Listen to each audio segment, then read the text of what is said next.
जी, बिस्मिल्लाहिर्रहमानिर्रहीम। अस्सलाम वालेकुम।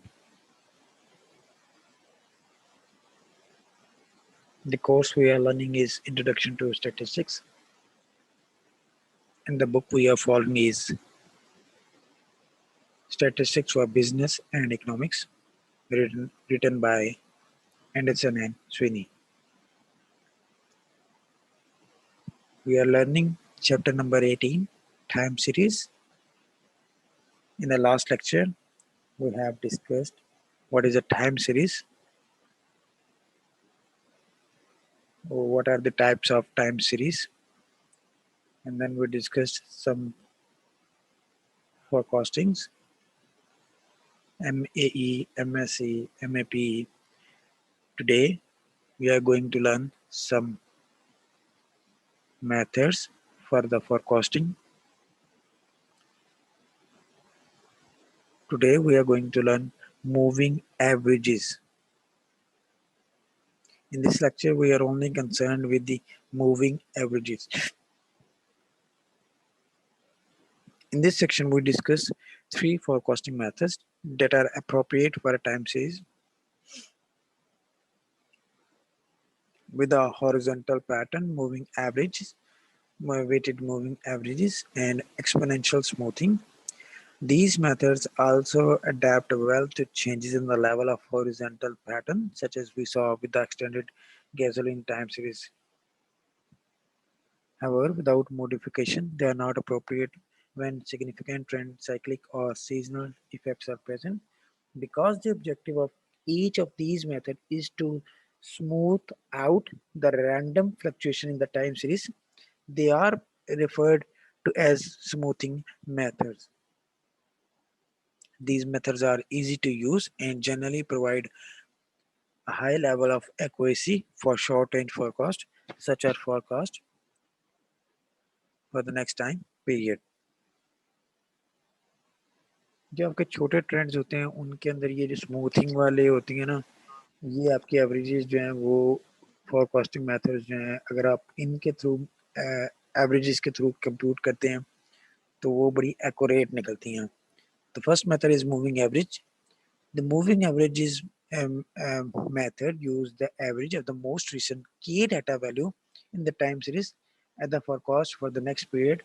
Mathematically, a moving average forecast of order k is as follows.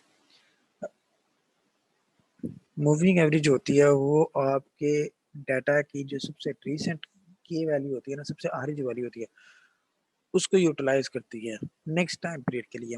और मैथमेटिकली इसको देखा जाए तो F T plus one that is summation most recent K data values divided by K that is Y T plus Y T minus one plus Y T up to Y T minus K plus one divided by के.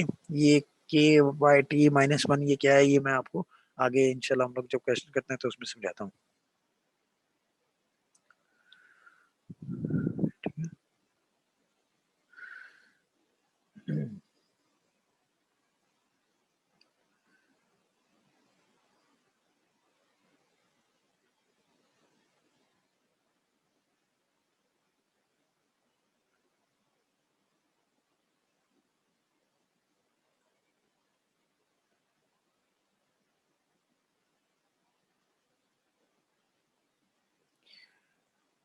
अच्छा, जो आपका के होता है ना, ठीक है, अब यहाँ टू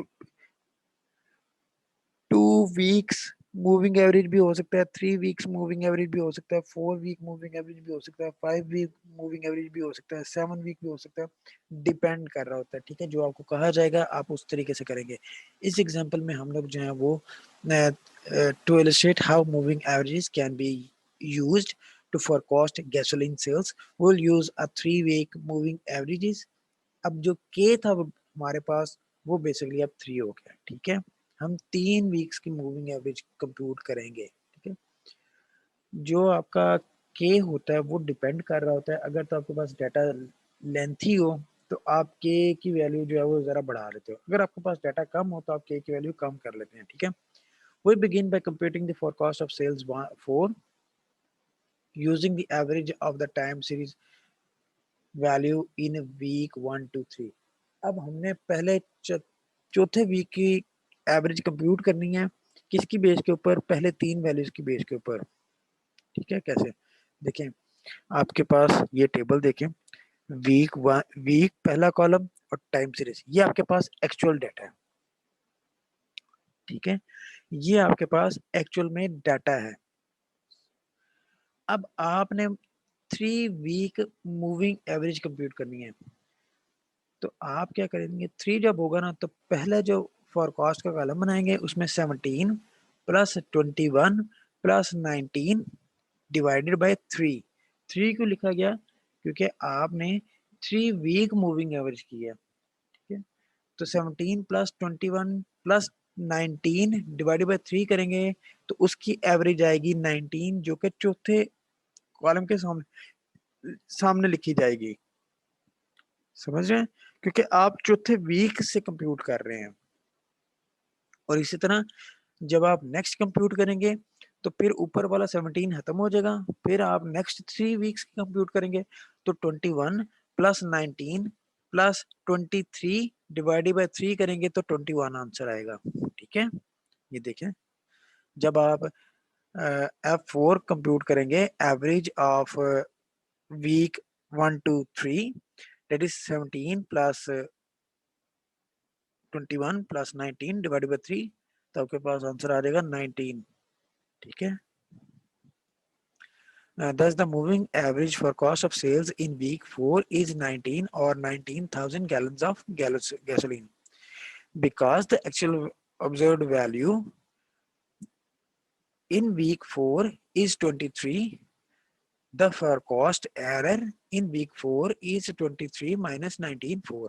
ठीक है, अब फिर आप वीक 5 की कंप्यूट कर लें तो average of weeks 2 to 4 that is 21 plus, यानी कि ऊपर वाली वैल्यू निकलती जाएगी और उससे अगली वाली वैल्यू ऐड होती जाएगी।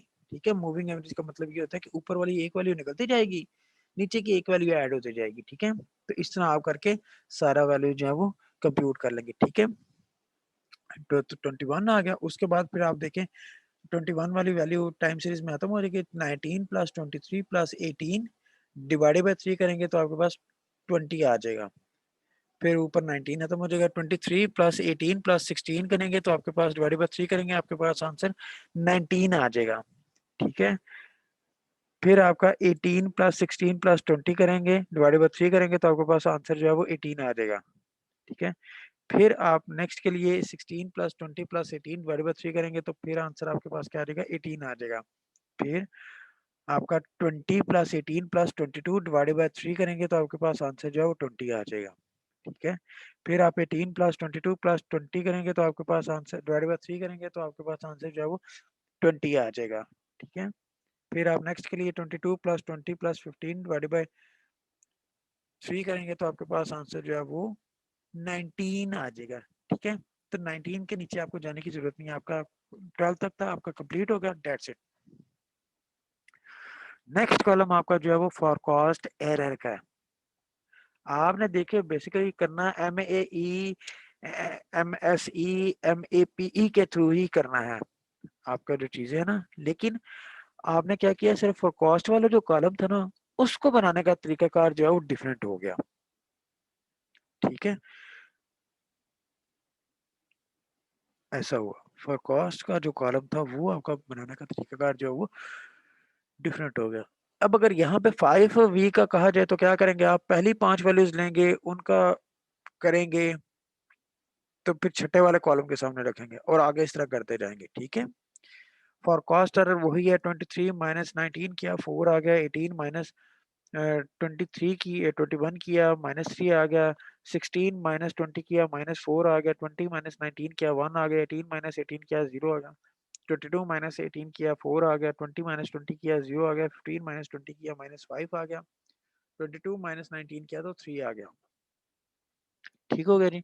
अब आपने क्या किया, एब्सोल्यूट का कॉलम बना लिया, जो यानी कि नेगेटिव वैल्यूज थी उनको आपने पॉजिटिव में कर लिया, उन्हीं वैल्यूज का आपने स्केयर कर लिया, 4 का स्केयर किया 16 बन गया, 3 का स्केयर किया 9 बन गया, और आपने for cost scared error compute कर लिया। ठीक है, फिर आपने परसेंटेज एरर कंप्यूट कर लिया और फिर आपने एब्सोल्यूट परसेंटेज एरर कंप्यूट कर लिया। ठीक है,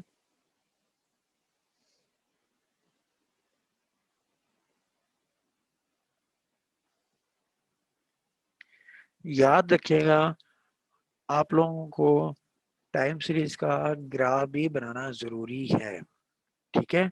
वो ग्राफ यही होगा ना, पहले आप ये जो ग्रीन लाइन है ना बेसिकली वो वीक 1 से, और वीक 1 के सामने आपने ये जो टाइम सीरीज की वैल्यूज है ये प्लॉट की है, ठीक है। और फिर आप देखें वीक 4 से आपकी 19 स्टार्ट हो रही है, तो ये जो ग्रीन वैल्यू है ये सारी आपने वैसे टाइम सीरीज वाली वैल्यू प्लॉट की है। और जो ब्लू वाली वैल्यू है वो जो आपका फॉर कॉस्ट वाला कॉलम बना ना 4th वीक से लेकर 12th वीक तक, वो ब्लू वाली आपने 3 ईयर मूविंग एवरेज के नाम से उसको हाईलाइट कर दिए, ठीक है। आप लोग डॉट्स लगाएंगे पहले, फिर उन डॉट्स को जोड़ेंगे, ठीक है। एक लाइन आपकी टाइम सीरीज ग्राफ हो जाए लाइन हो जाएगी, दूसरी आपकी लाइन जो है वो मूविंग एवरेज वाली लाइन हो जाएगी, ठीक है। और ये बनाना बड़ा जरूरी है, ठीक है।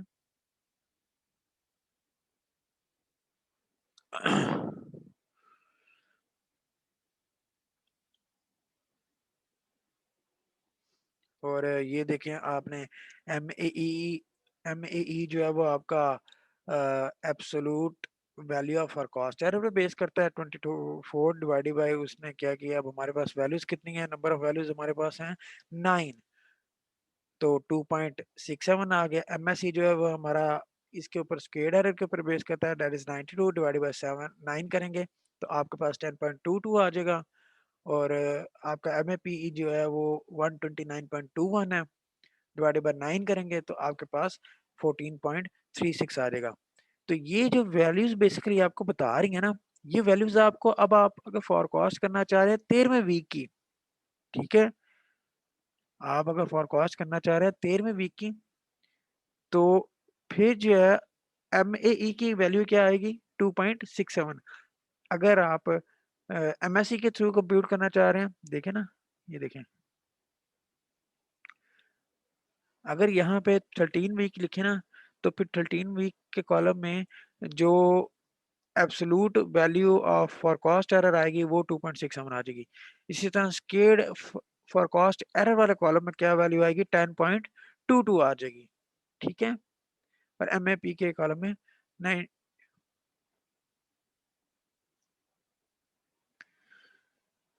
14.36 आ जाएगी, ठीक है।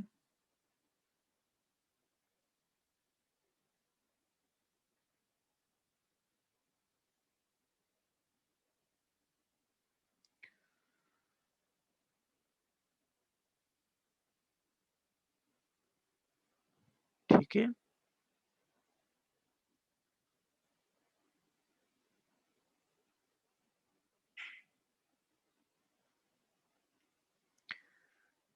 तो जितना आपके अभी हमने K3 के साथ किया ना, अगर आप K6 के साथ करेंगे तो आपके MSE और MAPE की और MAE की वैल्यू जो है वो कम होती जाएगी, ठीक है। जितना आपका ऑर्डर जो है वो, अगर ऑर्डर आपका 1 होगा, ठीक है, तो आपका MAE MSE और MAPE ज्यादा हो जाएंगे, इंक्रीज कर देंगे, ठीक है। जैसे देखें in section 18.2 also showed that using the most recent observations as the forecast for the next week as moving average of order k is equal to 1 resulted in values of MAE is equal to 3.73, MSE is equal to 16.27 and MAP is equal to 19.24। तो अब उन्होंने क्या किया, जहां पे हमने order के का 3 लिया हुआ था,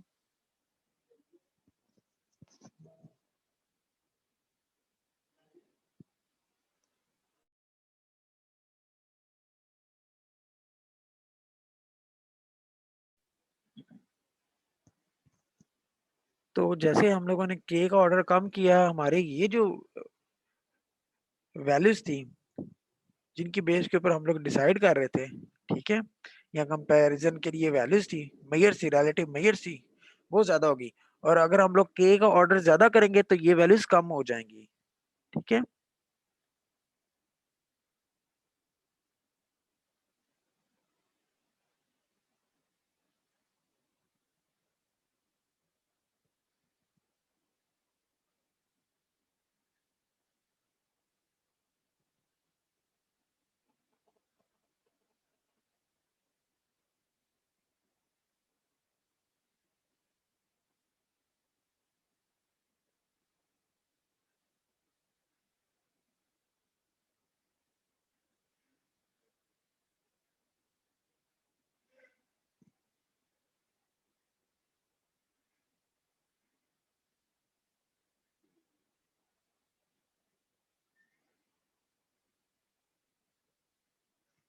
अच्छा, फिर अगला देखिएगा, अगला टॉपिक जो है वो वेटेड मूविंग एवरेजेस का है, ठीक है। वेटेड मूविंग एवरेजेस में होगा क्या, जो आपकी हर ऑब्जर्वेशन टाइम सीरीज में, ठीक है, उसको आप एक वेट असाइन कर देंगे, ठीक है। One variation known as weighted moving averages involves selecting a different weight for each data value and then computing a weighted average of the most recent k values as in the forecast. In most cases, the most recent observation receives the most weight and the weight decrease for older data values. यानी कि जो आपकी recent values होंगी उनको आप ज्यादा weight देंगे, उससे जो पिछली होगी उसको कम weight देंगे, उससे पिछली को कम weight देंगे, ठीक है। Let us use the gasoline sales time series to illustrate the computation of a weighted 3-week moving average. We assign a weight of 3/6, यानी कि हाफ वेट जो है वो आपने जो लास्ट वाली वैल्यू थी उसको असाइन किया, a weight of 2/6 to the second most recent observation, second most को दिया, and a weight of 1/6 to the third most recent,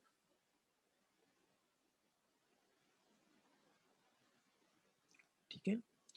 Using this weighted method, our forecast for week 4 is computed as 1/6 पहली value 17, 2/6 second value, 3/6 19, ठीक है। तो आप बाकी सारी चीजें वैसे ही हैं, लेकिन आपने अब क्या किया, सिर्फ वेट जो है ना वो आपने डिफरेंट जो है वो असाइन किया है, ठीक हो गया जी।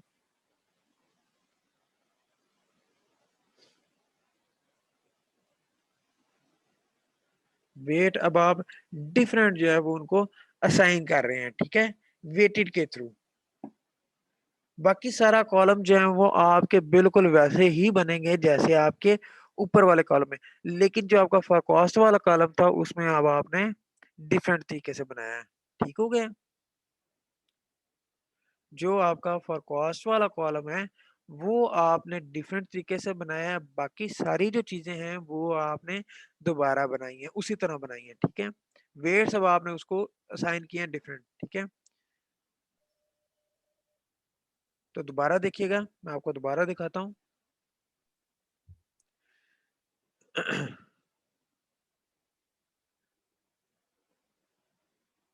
एब्सोल्यूट वैल्यू तो आप लोगों को पिछले लेक्चर में भी हम लोगों ने देखा था कि वो किस तरह कंप्यूट करते हैं, लेकिन इसको दोबारा देख लेते हैं कि एब्सोल्यूट जो परसेंटेज एरर वाला कॉलम है वो आपका किस तरह कंप्यूट होता है, ठीक है।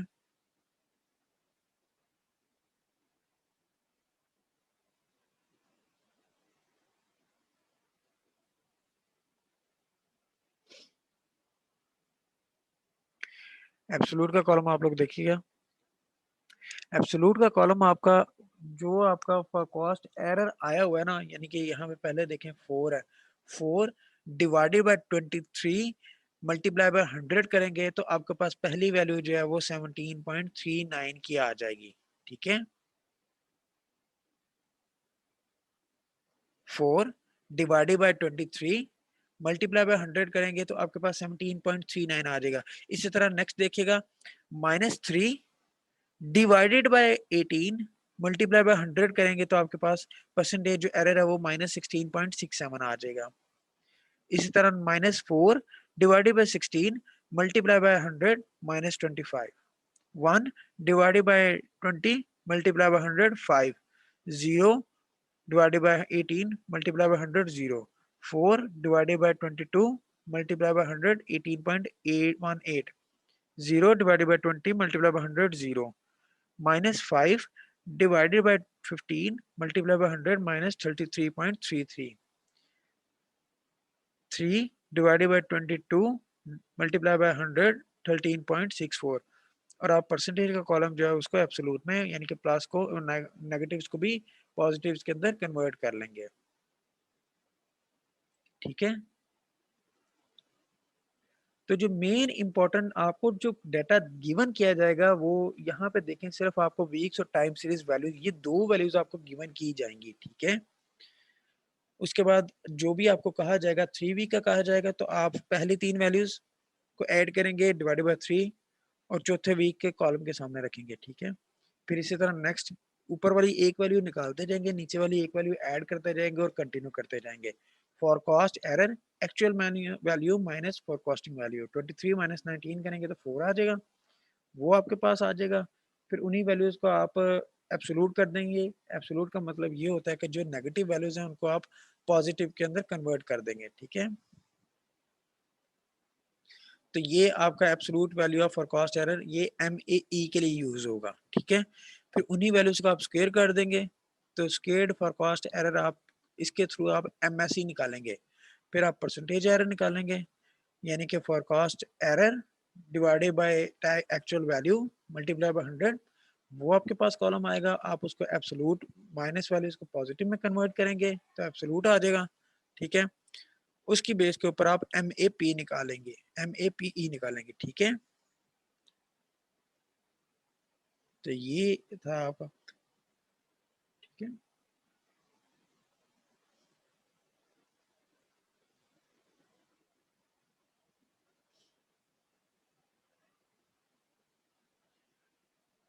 अब यहाँ पे देखें, हम लोग आगे की बात नहीं करते, यहाँ पे देखें हम लोगों ने के जो है ना वो 2 लिया हुआ है,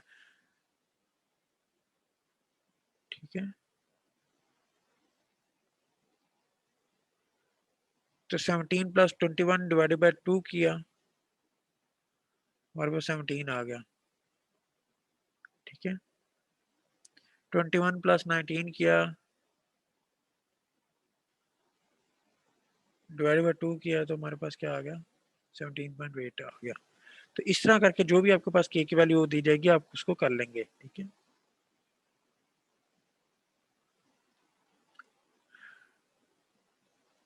आप लोग सिर्फ मूविंग एवरेज तक ही रहे हैं, ठीक है। एक्सपोनेंशियल स्मूथिंग करने की कोई ज़रूरत नहीं है। क्वेश्चन 1 में आपने ये करना है, पार्ट बी तक करना है, ठीक है।